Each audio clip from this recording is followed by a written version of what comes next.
Chhatrapati संभाजीनगरमध्येही petrol पंपावर मोठी गर्दी पाहायला मिळाली। पेट्रोल डिझेल भरण्यासाठी पेट्रोल पंपावर वाहनधारकांची गर्दी पाहायला मिळाली। आखाती देशात सुरू असलेल्या युद्धामुळे पेट्रोल डिझेल महाग होण्याची अफवा पसरली।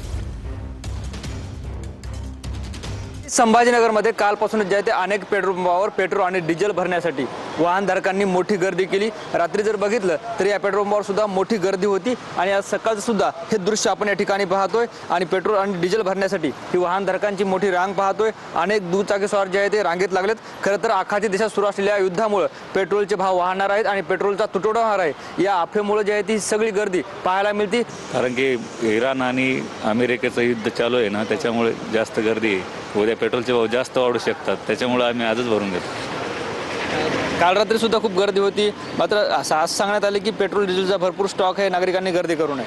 तसं सांगितलंय 74 दिवसाचा स्टॉक आहे, पण सांगता येत नाही ना, पण अजून भेटत नाही, त्याच्यामुळे अगोदरच। कॅमेरा पर्सन हर्षल निकमसह ज्ञानेश्वर लोंढे, TV9 मराठी, छत्रपती संभाजीनगर।